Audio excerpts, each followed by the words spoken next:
안녕하세요. 혹시 믿던 도끼에 발등 찍힌다는 말 아시나요?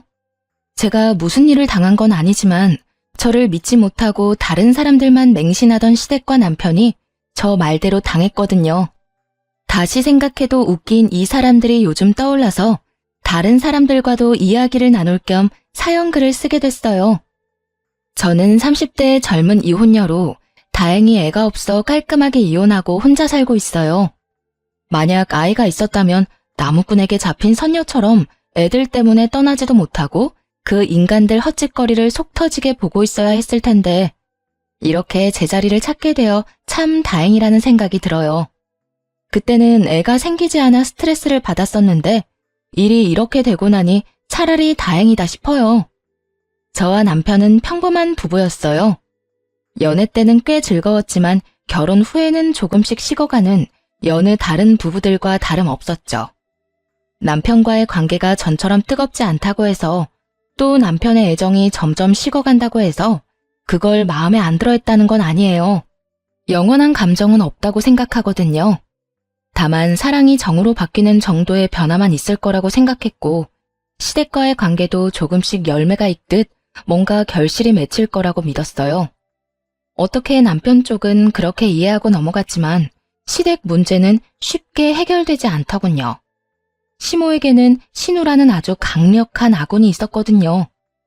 남편보다 3살 어린 신우는 결혼할 때부터 저에게 큰 시련을 주는 사람이었어요.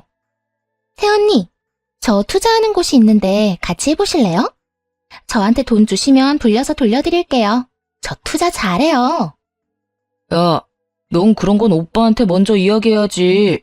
새언니부터 공략하고 있어. 아가씨, 말씀은 고마운데 저는 투자를 안 좋아해요. 직접 하는 것도 아니고 남통하는 거면 더 못하겠더라고요. 신우는 처음 만났을 때부터 투자를 해보라고 권했어요. 신우가 누리는 모든 것이 투자에 성공한 결과라고 생각하면 혹할 만도 하지만 저는 직접 손대지 않은 건 믿지 못하는 성격이었거든요. 그래서 신우의 말을 따라 투자를 한 적이 없었죠. 오히려 남편과 시모에게 뭔가 수상하다고 이야기한 적도 있어요.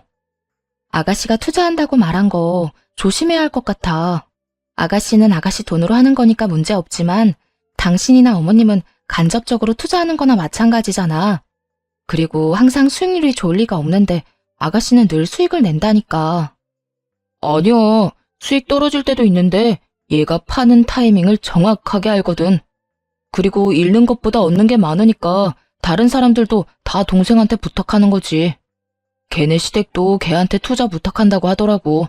그러니까 믿어도 돼. 의문을 제기했지만 남편과 시모는 신우에게 조금씩 투자금을 맡기는 것 같더라고요. 그리고 그만큼 두 사람이 얻어가는 것도 많았죠. 엄마, 이번에 투자한 거 잘 됐어. 여기 엄마 용돈이야. 좋은 거 사 입고 맛있는 거 많이 먹어. 이혼하기 2년 전 그 해의 설 명절 때도 그랬죠. 신우가 건넨 봉투에는 무려 100만 원이라는 거금이 들어있었고 남편과 제가 준비한 봉투에는 30만 원이 들어있을 뿐이었어요. 솔직히 저는 별 생각 없었어요. 시모가 설마 돈 가지고 신우랑 우리를 차별하진 않겠지 싶었거든요. 신우에 이어 저희도 용돈 봉투를 드리려고 하는데 신우가 다시 시모에게 말했어요. 아, 그리고 엄마, 이거 한번 걸쳐봐. 엄마한테 잘 어울릴 것 같아서 사온 가방이야. 엄청 비싼 건 아닌데 그래도 이런 거 하나쯤 있어야 어디 나가서 꿀리지 않지. 비싼 건 아니었지만 그래도 몇십만 원은 하는 가방이더군요. 그런 선물을 하는 신우를 보며 참 엄마한테 잘하는 딸이네 하고 생각했었어요. 신우는 이때 결혼한 상태였는데 친정에 자주 왔었어요. 투자 덕분에 신우가 돈을 좀 잘 번다더니 신우의 시댁도 그 덕을 좀 봤는지 추석이든 설이든 친정부터 보내주더군요. 자기 엄마에게 하는 것처럼 시어머니에게도 선물과 용돈 공세를 하는 모양이었어요. 뭐 돈 잘 벌면 그럴 수 있죠. 게다가 투자로 돈을 번다니 머리가 좋지 않으면 그렇게 할 수 없잖아요. 그러니 더 대단한 사람처럼 보이는 거예요.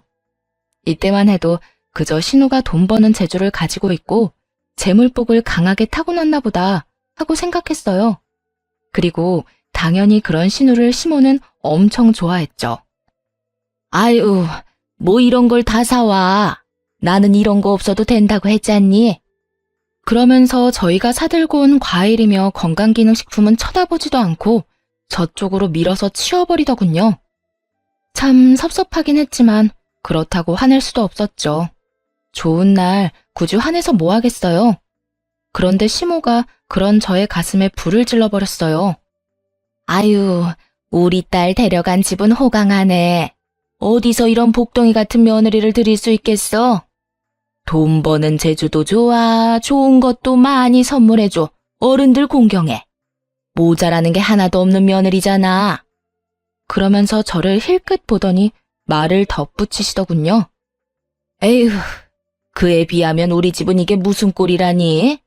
내가 생각했을 때 집안에 사람이 잘못 들어온 것 같아. 어떻게 저 잘난 우리 아들을 데려가 놓고 시어머니한테 이따위로밖에 못하는지. 저절로 한숨이 다 나온다. 기분이 나빴지만 못 들은 척하자 시모가 더 큰 소리로 저한테 말하더라고요. 내가 우리 딸은 듬직하고 믿음직스러워서 걱정이라고는 안 했는데 집안에 새 사람이 들어오고 나니 오히려 더 걱정되고 마음이 불안하네. 어떻게 된 게 딸보다 나이도 많은 게 눈치도 없고 생각도 없어 보여. 듣다 보니 열이 서서히 오르더군요. 시어머니한테 이따위로 뭘 어떻게 했다는 걸까요? 그리고 아들이 되게 잘난 줄 알고 착각하길래 시모의 그 착각을 깨부수어 주기로 결심했어요. 일단 시모가 끊임없이 말할 때 못 들은 척 자리에서 벌떡 일어나 소파에 앉았어요. 그리고 등을 깊숙이 기대고 편하게 앉은 다음 오른쪽 다리를 왼쪽 허벅지 위에 걸치고 핸드폰을 꺼내서 게임을 켰죠. 제사 음식을 하는 중에 이런 행동을 하니 시모가 당황해하면서 저한테 소리를 꽥 질렀어요. 야, 너 뭐 하는 거야? 지금 네 욕 좀 했다고 열받아서 그래? 그럼 처음부터 잘하지 그랬어. 당장 안 튀어와? 뭘 잘했다고 거기서 게임이나 하고 있어? 어머님, 저한테 많은 거 바라지 마세요. 지금 저 어머님의 그 잘난 아들이 처갓집에 있을 때와 똑같이 있는 거니까요. 처갓집에 있는 내내 손가락 하나 까딱 안 하는 게 바로 어머님 아들이거든요. 장인 장모가 아무리 힘든 일을 하고 있어도 말이에요. 뭐? 앞으로 어머님의 자랑스러운 아드님이 처갓집에서 하는 거랑 아주 똑같이 제가 어머님한테 해드릴 테니까 걱정하지 마세요. 그러면 어머님도 별다른 불만 없으실 거 아니에요. 그러면서 더 느긋하게 다리를 꼬고 시모와 남편을 삐딱하게 쳐다보며 말했죠. 그랬더니 남편 놈 얼굴이 새빨갛게 변하더군요. 내가 언제 처갓집에서 그랬어. 거기서 편하게 있었던 건 줄 알아? 나도 불편한데 참고 있었다고. 너무 불편해서 이런 자세로 푹 쉬다 왔어? 하긴 우리 집에는 너한테 뭐 시키는 사람 아무도 없잖아. 그런데 나는 요리도 하고 청소도 하고 어머님 심부름도 하고 있는데 왜 욕을 먹지? 제 말에 시모가 부들부들 떨더군요. 그때 신우가 나섰어요. 언니, 그런 식으로 받아들이지 마요.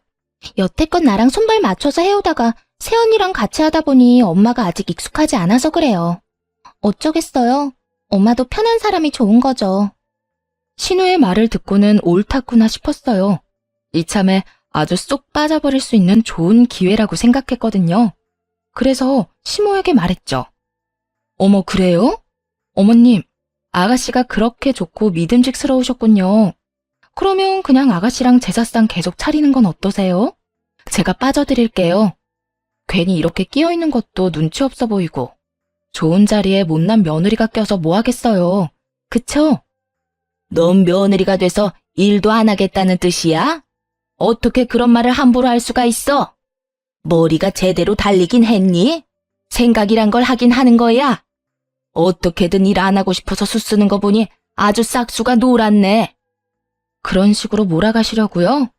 어머님이 먼저 저랑 아가씨 비교하셨잖아요. 그렇다고 제가 일을 안 했어요? 일하고도 욕 얻어먹는 게 그리 기분 좋지 않으니까 빠져드린다고요. 결국 그날은 완전히 파탄 나버렸어요. 솔직히 제 입장에서는 아주 홀가분했죠. 시댁의 이 차별하는 분위기를 어떻게든 한번 정리하긴 해야 했거든요. 신우가 돈 잘 버는 건 잘 버는 건데 그렇다고 저희가 자식으로서의 도리를 못하고 있는 건 아니잖아요. 저희도 충분히 성의를 보이고 최대한 잘하려고 노력을 하고 있는데 시모가 저런 식으로 색안경을 끼고 본다든가 신우에게만 콩깍지가 씌어서 저희를 아주 쭉정이로 본다든가 하면 안 되는 거죠. 사실 남편이 나서서 이런 분위기를 끊어줬어야 했어요. 하지만 남편놈은 그런 걸 할 줄 모르는 건지 아니면 하기 싫은 건지 아예 못 본 척하며 간섭조차 안 하더군요. 그래서 이왕 이렇게 된 김에 저도 마지막으로 폭탄 하나 더 터뜨렸어요. 이미 제 행동과 말들로 시모의 속이 상할 대로 상했을 테니 확인 사살을 시켜버리는 게 나을 것 같았거든요. 그래야 이 상황에서 저한테 화내는 게 왜 잘못된 건지 알 테니까 말이죠. 그리고 용돈 적게 드리는 것 때문에 저랑 아가씨랑 비교하진 마세요. 애초에 비교할 상대가 잘못됐거든요. 시모는 그게 무슨 소리인지 몰라 어리둥절해 하더군요. 제가 뭘 터뜨리려는지 알고 있는 남편놈은 얼굴을 일그러뜨렸고요. 그 모습을 동시에 보면서 곧 터질 폭탄을 기대하는 마음으로 시모에게 말했어요. 어머님께 드리는 용돈 전부 남편 지갑에서 나온 거예요. 저는 그 용돈과 관련해서 어떤 것도 터치한 적 없어요. 액수조차 남편이 정했죠. 그러니까 따지고 싶다면 남편과 아가씨를 비교하세요. 그래야 맞는 거예요.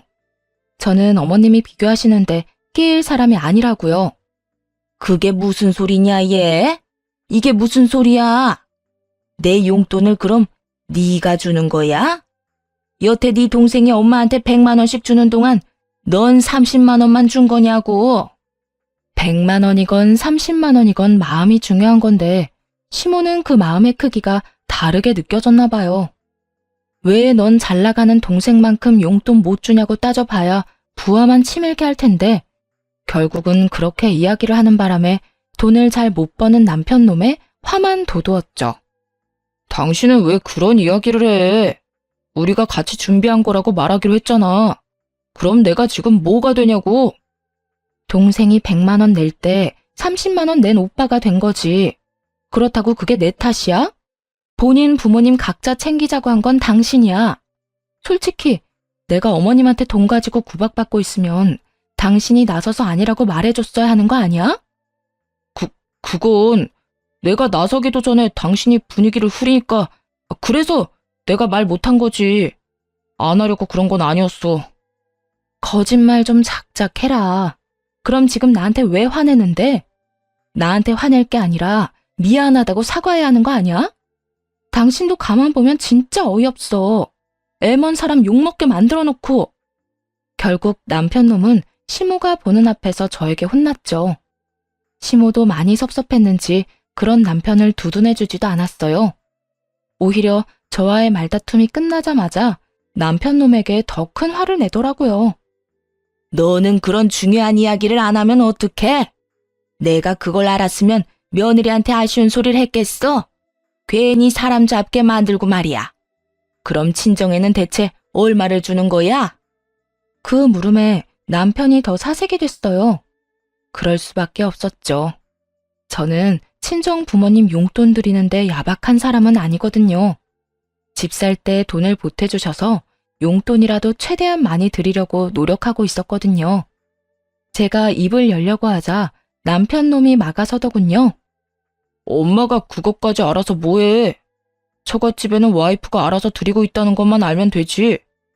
설마 양가에 주는 돈이 다르다는 거야? 네, 저는 명절 때 친정에 100만 원씩 드려요.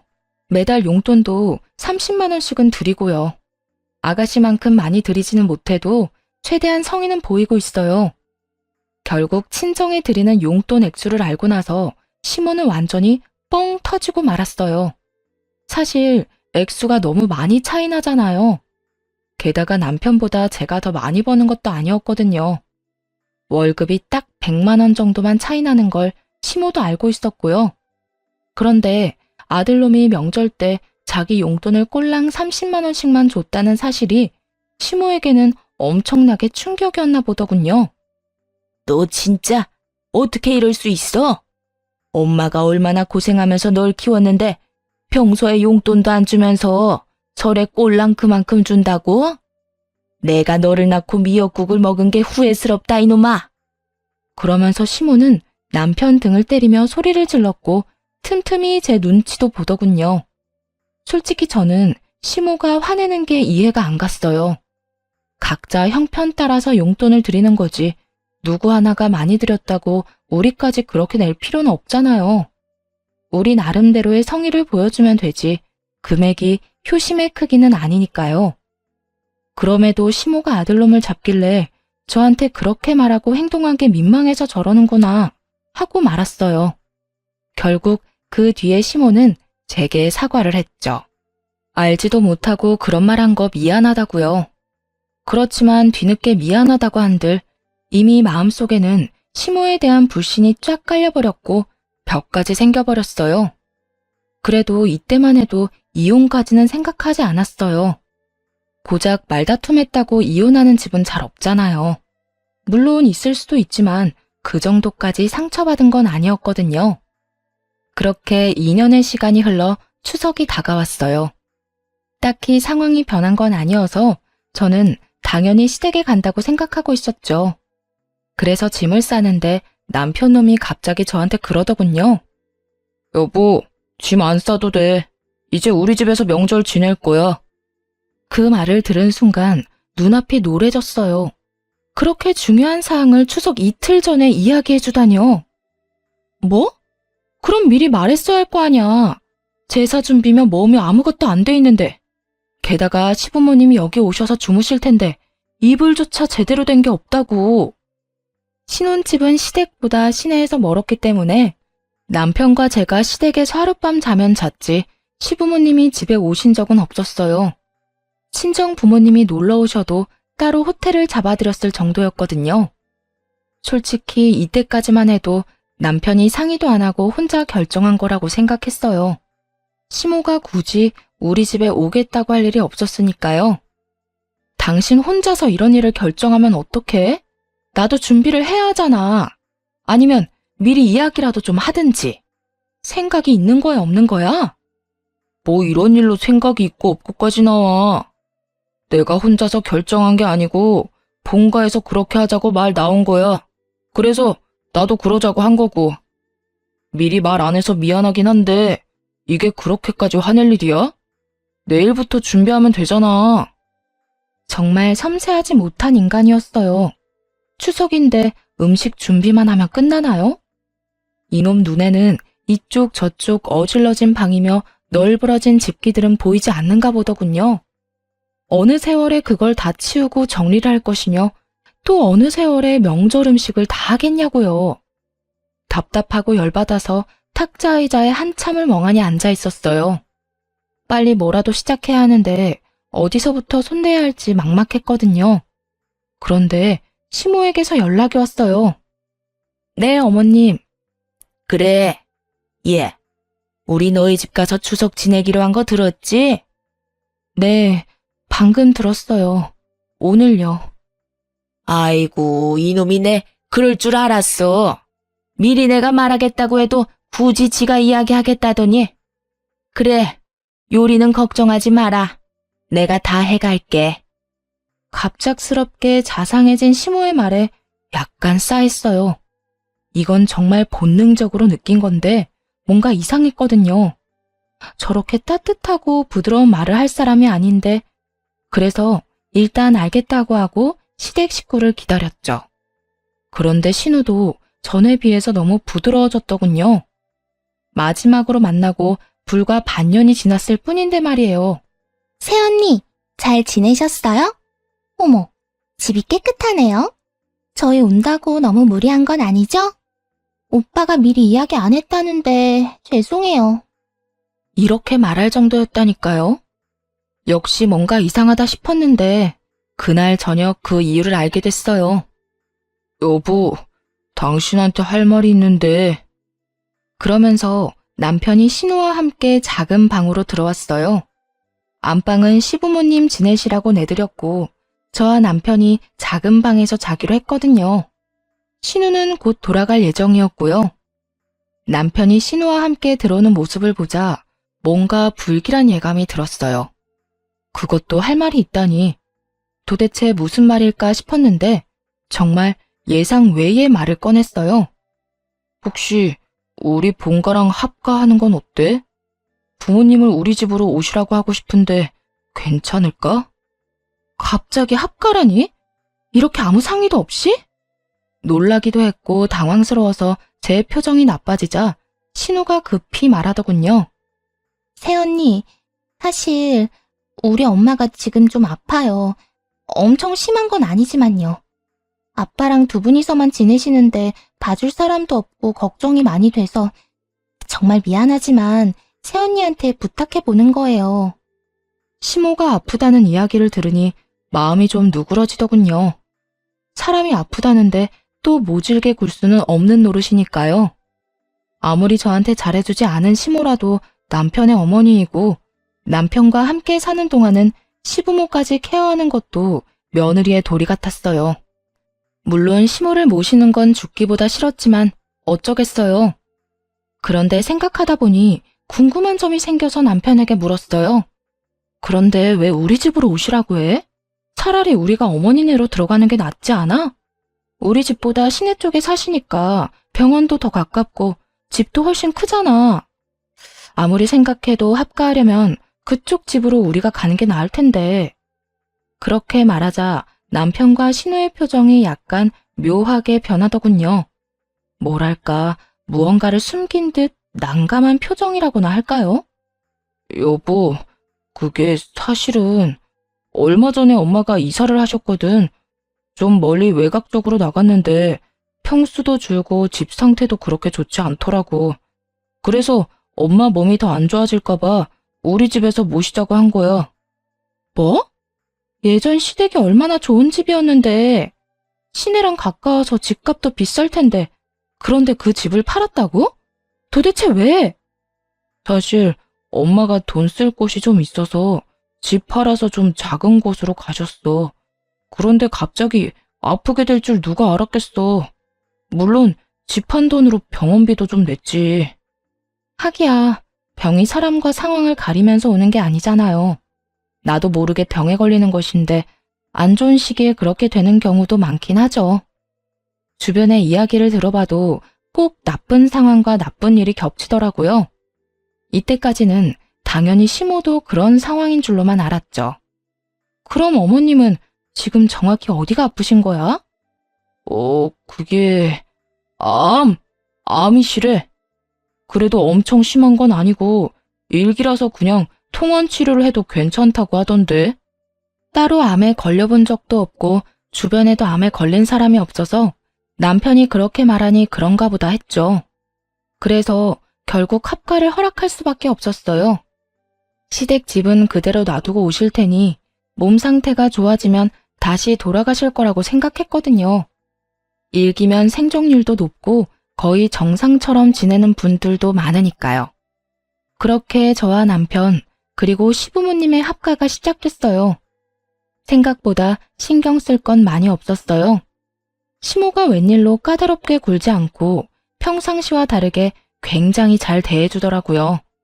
그래서 그런 생각이 들었어요. 사람이 죽을 때가 되거나 많이 아프면 변한다더니 그래서 시모가 변했나 보다. 그런데 시간이 지날수록 뭔가가 이상한 거예요. 아무리 봐도 시모가 아픈 사람처럼 보이지 않더라고요. 병원에 다니면 약도 엄청 많이 받아오고 언제쯤 진료받는다고 할 법한데 그런 이야기를 저한테 한 번도 해준 적이 없었어요. 하다못해 약봉지도 들고 온 적이 없고요. 시모가 지내는 안방을 청소할 때조차 약봉지를 발견한 적이 없었다니까요. 또 보험회사에 낼 서류도 보이지 않았고요. 그 중에서도 가장 수상한 건 시모가 저하고는 단 한 번도 병원에 같이 간 적이 없다는 사실이에요. 솔직히 아픈 시모가 우리 집에 와서 지낸다고 했을 때 병시종을 들어야겠구나 싶어 내심 막막했거든요. 그런데 시모는 저한테 자기 병시종을 들라고 절대 안 하더라고요. 병원에는 무조건 남편이나 신우와 함께 갔고요. 그러던 어느 날 집에 도착했는데 안방에서 큰 소리가 나더군요. 언성이 너무 높아 제대로 이야기가 들리지 않아서 방문을 벌컥 열고 들어갔어요. 어머님, 아가씨, 이게 웬 소란이에요? 무슨 일 있어요? 제가 들어가자마자 두 사람이 정말로 짠 듯이 싸움을 뚝 그만두더군요. 그러면서 마치 싸운 적도 없다는 듯 저한테 그랬어요. 세아가 아무것도 아니다. 그냥 잠깐 할 얘기가 있었는데 언성이 좀 높아졌나 보구나. 맞아요, 새언니. 별거 아니에요. 그럼 전 먼저 가볼게요. 그렇게 찝찝함을 남기고 신우가 떠나고 시무는 정말 아무 일 없었다는 듯이 지냈어요. 그런데 그 뒤로 이상한 일이 벌어졌어요. 이제 시무가 신우와 같이 병원에 안 간다는 거예요. 그렇다고 시무 혼자서 병원에 가는 것도 아니었어요. 뭔가 수상하다는 생각이 들었죠. 왜 병원을 안 가지? 죽을 날을 받아놓은 것도 아니고. 한 번도 병원에 가질 않길래 너무 궁금하더라고요. 그래서 흘러가는 말로 떠보듯 남편에게 시모가 어느 병원을 다니는지 물어봤죠. 여보, 그러고 보니 어머님 암 치료하는 병원이 어디라고 했지? 아, 거기? 여기서는 좀 멀다고 하던데. 암 치료 전문이라니까 멀어도 거기 다니신다고 하더라고. 당신은 신경 쓸 거 없어.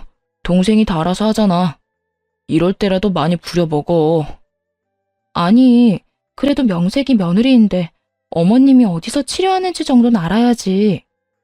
괜찮아. 당신은 신경 안 써도 돼. 그러면서 끝까지 어느 병원인지 이야기 안 해주더군요.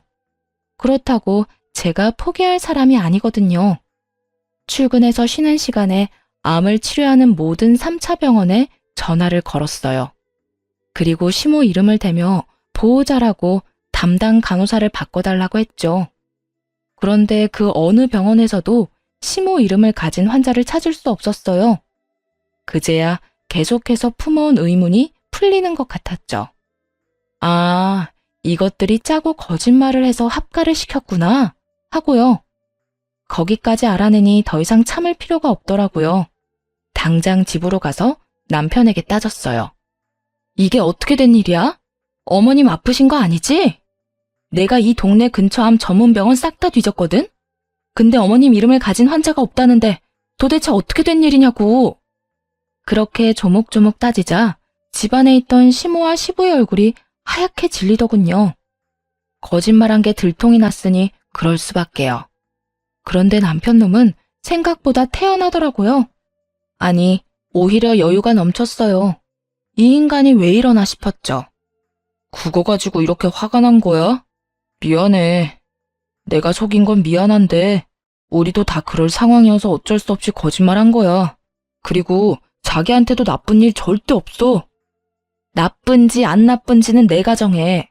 이미 나한테 거짓말을 했잖아. 당신은 어머님이 아프시지도 않은데 왜 날 속이고 합가를 시켜? 나는 합가 싫었다고. 그런데 어머님 생각해서 받아들였어. 진짜 별거 아니라고. 내 동생이 투자로 성공한 거 알지? 그래서 엄마가 살던 집 팔고 동생 투자하는데 다 넣었어. 사실은 조금만 투자하려고 했는데 생각보다 돈이 많이 들더라고. 그래서 더 불리려고 그 다음 시골 작은 집까지 팔았지. 지금 어머님이 집을 팔아서 투자를 하셨는데 안 말렸단 말이야? 미쳤어? 야, 그래도 집은 있어야지. 혹시라도 망하면 진짜 어쩌려고 이래? 그럴 일 없어. 지금도 투자 잘 되고 있다니까. 수익이 엄청나. 당신도 보면 놀랄걸? 아, 솔직히 말하면 나도 진짜 넣고 싶었는데 못 넣은 거야. 그리고 엄마가 잘 되면 너도 잘 되는 셈이고. 완전히 정신이 나갔더라고요. 집까지 팔아서 투자를 했대요. 게다가 직접 한 것도 아니고 신우를 통해서 투자를 했다고 하더군요. 간접 투자가 얼마나 무서운지 전혀 모르는 것 같았어요. 그래놓고 철석같이 돈을 벌 거라고 믿고 있으니 정말 허파가 뒤집어질 정도였죠. 그 돈을 실제로 본 적은 있어? 투자한 돈 실제로 봤냐고. 동생이 투자 수익률 포트폴리오로 딱 정리해서 보여줬어. 지금 원금의 3배야, 3배. 신나하는 꼴을 보아하니 자긴 못했다고 하지만 남편 돈도 들어간 것 같았어요. 이 집 식구들이 단체로 미쳤나 싶었죠. 완전히 정신을 놨구나. 안 되겠다. 우리 이혼하자. 나 이런 꼴 보면서는 못 살아. 이게 뭐야? 가족들이 다들 투자에 미쳐서. 뭐? 집을 팔아? 암이라고 거짓말하고 합가를 해? 와. 머리가 하도 지끈거려서 한 손으로 꾹꾹 눌렀어요. 그런데 남편은 그런 제 모습을 이해가 안 간다는 표정으로 쳐다보더군요. 이혼? 당신 지금 생각은 하고 말하는 거야? 내가 3배라고 말했잖아. 우리 지금 넣은 돈의 3배가 됐다고. 그런데 이 상황에서 이혼을 해? 혹시 너 재산 분할 때문이야? 뭐 눈에는 뭐만 보인다고. 이혼하자는데 재산 분할 이야기부터 꺼내다니. 이놈도 참 돈 밝히고 야가 빠졌더라고요. 재산 분할은 개뿔. 그냥 너 다 가져. 나는 그냥 여기서 빠져나가고 싶은 것뿐이니까. 이해가 안 되잖아. 투자가 잘 돼서 동생이 매번 집에 비싼 물건을 가지고 온 거 기억 안 나? 우리 엄마한테 용돈 100만 원씩 주고 명품들 선물하는 모습 못 봤냐고. 봤지? 그런데 그게 이거랑 뭔 상관인데? 나는 당신네가 돈을 얼마를 벌든 뭘 하든 상관없어. 나한테 내 가정에 피해만 안 준다면. 그런데 네가 의도적으로 거짓말하고 날 속였잖아. 투자에 미쳐서 어머님 아프지도 않은데 거짓말하고 합가시킨 거 잊었어? 그거는 어쩔 수 없는 상황 때문이라고 했잖아. 엄마가 집 다 팔고 투자할 줄 누가 알았겠냐고. 나도 어쩔 수 없었어. 그래, 어쩔 수 없었겠지. 그래도 사고 쳐놓고 나한테 짐 떠밀듯이 들이밀면 안 되는 거잖아. 너무나 화가 나서 그저 멀뚱멀뚱 이쪽만 바라보던 시모에게 톡 쏘아붙였어요. 어머님도 그래요. 아가씨가 그렇게 좋고 믿음직스러우면 아가씨 집으로 가셨으면 되잖아요. 왜 저희 집에 오셨어요? 웃기지도 않은 거짓말까지 하면서. 그게 나도 딸 집에 가보려고 했지. 그런데 딸이 자기네 집에 시부모님이 와 계신다고 해서 그래서 못 간 거야. 그리고 내가 속인 건 미안한데 그렇다고 잘못한 건 아니지. 시어머니로서 이 정도 며느리에게 요구할 수 있는 거 아니야? 거짓말을 들켰다는 죄책감은 아주 짧은 시간만 느꼈나 보더라고요. 미안해하는 듯 했다가도 곧바로 자기가 아들 집에 머무는 게 그리 큰 죄냐며 아주 정신 나간 소리를 하더군요. 어이가 없어서 순간 말문이 막혔죠. 그런 저를 보더니 시모가 더 기세등등해져서 말했어요. 투자금 회수하면 내가 넓은 마음으로 널 용서하려고 했는데 안 되겠다. 그냥 지금 이혼하렴. 너한테는 단 한 푼도 주기가 아까워. 며느리라는 게 시어머니랑 남편이 하는 일에 초나치고 말이야. 제가 할 말 대신 해주셔서 감사하네요. 이혼해. 다시 말하지만 난 그 돈 하나도 필요 없거든. 그거 다 갖고 가서 뭘 하든 당신 알아서 해. 나한테 한 푼도 줄 필요 없고 그 돈으로 뭐 했는지 알려줄 필요도 없어. 남편도 결국 나중에 가서 후회하지나 말라며 큰 소리를 떵떵 치고는 이혼한다고 했어요. 깔끔하게 합의 이혼이 됐다면 좋았겠지만 그 후에 짜증나고 구질구질한 일들이 벌어져 이혼은 결국 소송으로 번지게 됐죠. 두 사람이 신혼집에 딱 절반씩 보탰고 그래서 부부 공동 명의로 되어 있었거든요. 그런데 이 빌어먹을 개 같은 인간이 신혼집을 담보로, 아니 정확히 말하면 자기 지분에 대한 주택담보대출을 끌어다 쓴 거예요. 저한테 한마디 말도 없이. 그것도 1금융권도 아닌 곳에서. 물론 제 허락이 없었으니 1금융권은 사용하지도 못했겠지만요. 만약 미리 알았다고 해도 제가 허락할 일은 절대 없었을 테고요. 게다가 더 열받는 점은 대출받은 그 돈을 몽땅 신우에게 줬다는 거였어요. 그러니까 남편놈이 신나서 말한 수익률은 시모의 돈뿐만이 아니라 남편놈의 돈에 대한 내용이기도 했다는 걸 이혼하면서 알게 됐죠. 이 일을 통해 저는 삼중으로 충격을 받았어요. 시모가 전 재산을 신우에게 털어넣었대서 1차로 충격을 받고 아픈 척 우리 집에 들어와 합가해 지냈다는 것에 2차로 충격을 받고 마지막으로 남편놈이 몰래 대출받아 신혼집 처분하기가 복잡해져서 충격을 받고 그래서 남편과 격렬하게 이혼 소송을 할 수밖에 없었어요. 당연히 판결은 제게 유리하게 났죠.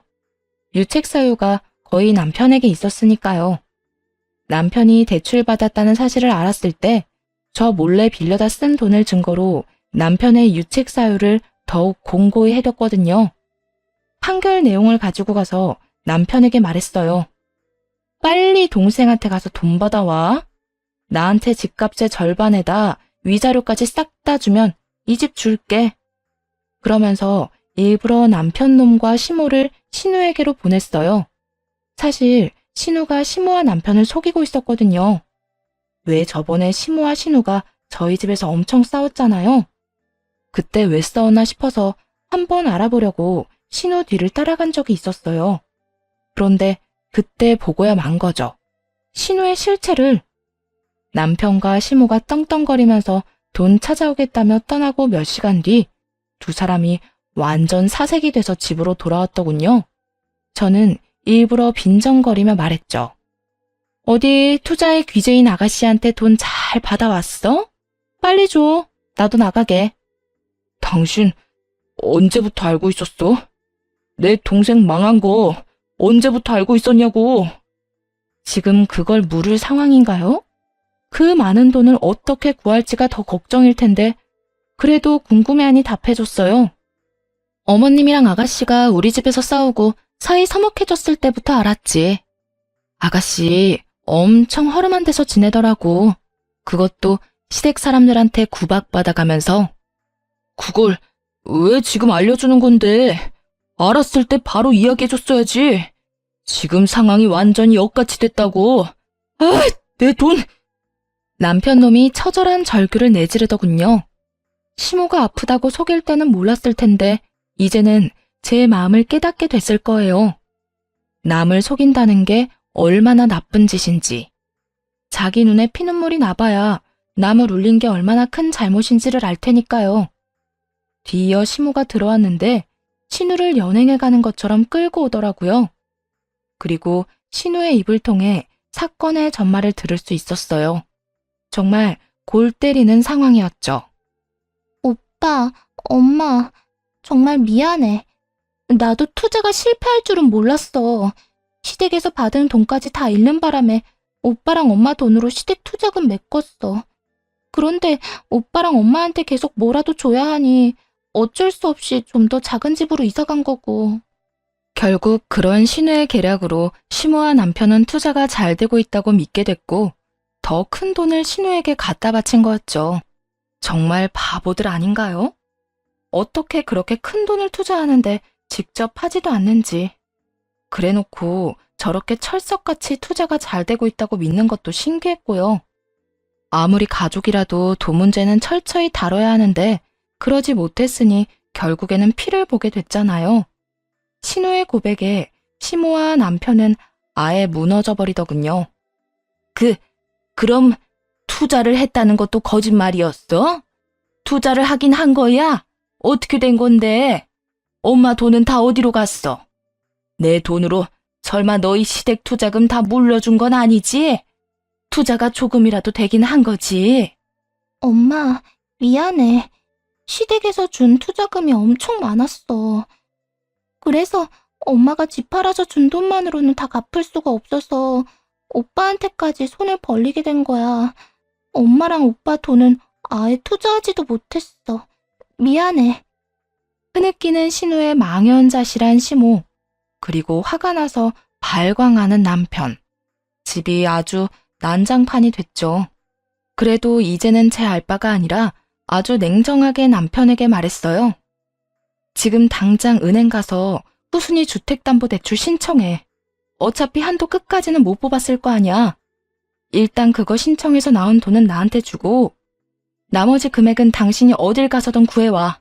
당장 퇴직을 해서 퇴직금이라도 받아오든지. 퇴직? 왜 이렇게 성급하게 굴어? 너 이 집 필요 없어? 나보다는 네가 더 급하잖아. 나는 친정으로 가면 당장 잠잘 곳은 있다지만 넌 뭔데? 가족들 다 데리고 길거리에 나앉으려고? 우리 집이 있는데 왜 내가 길거리에 나왔는데? 여기 내 지분도 있다고. 웃기시네. 있었겠지. 지금은 대출 받아놓고 다 날려먹어서 이 집 팔아도 네 집은 하나도 없어. 그리고 당신이 허락 안 해주면 어차피 팔지도 못하니 하는 말이잖아. 이 집 너한테 넘겨줄 테니까 빨리 돈 가져오라고. 그제야 남편놈은 자기 발등에 불이 떨어진 걸 알아채더군요. 어떻게 온갖 방법을 다 동원해 돈을 만들어 왔어요. 하긴 이혼 판결이 났으니 하루라도 빨리 돈을 마련해야 이자를 안 내잖아요. 이혼에 의한 재산 분할로 남편놈에게 소유권을 이전하니 고스란히 선순위와 후순위 대출이 안겨졌고 남편놈은 이자 폭탄을 맞게 됐어요.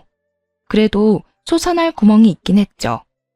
이 집을 팔아서 대출을 갚은 뒤 차액으로 월세집을 구하면 되거든요. 물론 부모까지 모시고 살 적당한 가격의 월세집을 구하기가 어렵겠지만요. 월세는 매달 돈이 계속 나가는 건데 게다가 저한테 줄 돈을 마련하려고 차도 팔고 신용대출까지 끌어쓴 터라 이자 말고도 갚을 빚도 많았죠. 뭐 남편놈 상황이야 어찌됐건 이제는 저랑은 상관없는 이야기였어요. 저는 그 집에서 탈출하기만 하면 됐으니까요. 짐을 모두 정리하고 가져갈 것만 싸서 나오는데 시모가 저를 아주 원망 어린 눈으로 쳐다보더군요. 이렇게까지 해야 했니? 좀 더 시간을 두고 해결했어도 될 일이잖아. 뭐가 그렇게 급해서 이 난리를 쳐가며 이혼까지 하고. 너한테 우리는 가족이 아니었던 거지? 저를 가족 취급해 주신 적 있으세요? 그렇게 믿고 따르던 건 제가 아니라 아가씨였잖아요. 솔직히 며느리보다 딸을 더 믿으셨으니 일이 이렇게 된 거고요. 저한테 말도 없이 사고 쳐놓고 이제와 원망하시네요? 전 잘못한 게 없어요. 다 어머님 잘못이지. 내가 뭘 그렇게 잘못했다고? 나도 다 잘 살아보려고 그런 거였어. 누가 잘 살아보겠다고 전 재산을 갖다 넣어요? 어머님, 그거 말만 투자지. 사실 도박이라고요. 도박, 투기. 어쨌든 따지고 싶으시면 저 말고 따님한테 따지세요. 저는 이제 관계없는 사람이잖아요. 그래, 너 잘났다. 혼자 돈 안 뜯기고 실속 다 챙겨서 가니 기분 좋겠구나. 우리가 속고 있는데도 말 안 해준 거 보면 너도 나쁜 년이야. 저는 처음부터 이상하다고 계속 말했었어요. 아가씨가 수익이 계속 나는 상황이 뭔가 이상하다고요. 그때는 한마음 한뜻으로 아니라면서 아가씨 편들더니 이제는 말 안 해줬다고 제 탓을 하시나요? 남 탓 그만하고 스스로를 좀 돌아보세요. 네? 그렇게 말하자 결국 시모의 차가운 눈길이 신우에게 가서 박혀버렸죠. 믿음이 컸던 만큼 배신감도 큰 듯 했어요. 시모의 눈에는 그 어느 때보다도 분노가 가득했는데 신우는 자기도 억울하다는 입장만 내세우더군요. 엄마 말대로 나도 잘 살아보려고 그런 거야. 투자하겠다고 결정한 건 엄마잖아. 엄마가 애도 아니고 어른인데 그럼 투자 결과가 어떻든 책임져야 하는 거지. 투자해서 망한 거면 내가 책임이라도 지지. 그런데 너 그 돈으로 투자도 안 했다며? 그러고는 지금 엄마한테 큰 소리 치는 거야? 그래도 받아먹을 건 다 받아먹었잖아. 용돈 100만 원씩 주고 비싼 선물할 때는 간이고 쓸개고 다 빼줄 것처럼 굴더니 이제 와서 이런 식으로 바뀌는 거야? 그때는 내 돈이 투자가 잘 되고 있을 거라고 생각해서 그랬지. 이런 상황인 줄 알았으면 선물들도 안 받았을 거야. 내가 미쳤지. 돈에 눈이 멀어서 전 재산을 날려? 내 돈 내놔 이거 사. 너 앞으로 쉬지도 못하고 일해야 할 줄 알아. 그렇게 세상에 둘도 없이 사해줬던 모녀가 순식간에 원수지간으로 바뀌어버렸어요. 시모와 남편은 아주 벼르고 있더군요. 어떻게든 신우에게서 한 푼이라도 더 건지려고요. 그래, 너 앞으로 택배 일에 배달 일까지 해. 내가 퇴근하고 저녁 시간에 너 감시할 거야. 오전이랑 오후에는 엄마랑 아빠가 너 감시할 거니까 그렇게 알고 착실하게 돈이나 벌어서 변제해. 보면서도 진짜 골 때리는 상황이다 싶었죠. 어떻게든 돈을 돌려받고 싶은 심정은 이해했으나 설마 신우에게 일을 시킬 줄은 몰랐거든요. 게다가 감시까지 하겠다고 말하다뇨. 결국 그렇게 전 신우는 배달일과 택배 일을 병행하며 돈을 벌어야 했어요. 이혼하고 집을 나온 제 귀에도 그들의 이야기가 들려왔죠. 그래도 전신우가 어떻게든 애를 쓴다고 생각했는데 그것도 잠시였어요. 정말 웃긴 일이 터졌거든요. 전신우가 월급날 돈을 들고 잠수를 타버린 거예요. 동생 잡겠다고 전 남편 놈이 저한테 연락했을 때 진짜 배꼽 빠지는 줄 알았다니까요. 내 동생 혹시 거기 있어? 2년이 월급 다 들고 날랐어. 그걸로 이번 달 이자 갚아야 하는데 와, 진짜 미친 거 아니야? 지가 지금 도망갈 때야? 동생이 돈 들고 날랐어? 2번이나 당해보니까 기분이 어때? 뒤통수 되게 얼얼하겠다. 나도 당신한테 속았을 때 그랬는데 이제야 내 기분 정확하게 알겠네. 위로는커녕 이렇게 말하자 전 남편 놈이 주춤하더군요. 대놓고 웃을 줄은 몰랐나 봐요. 그런데 웃겨서 웃음이 나오는 걸 어쩌나요? 당신 정말 내 동생 어디 갔는지 모르는 거지? 얘 때문에 우리 엄마 화병 나서 들어누웠거든. 분명히 누가 도와준 것 같은데? 내가 도왔을 리가 없지. 나는 애초부터 당신 동생 수상하다고 말했던 사람이잖아. 나서서 나 재밌게 해준 건 좋은데 번지수 잘못 짚었어. 딴 데 가서 알아봐. 그러자 전 남편도 수긍했는지 입을 꾹 닫더군요. 믿는 도끼에 벌써 2번이나 발등이 찍혔으니 기분이 참 똥 같을 거예요. 그렇다고 그 인간을 제가 위로해줄 필요는 없죠.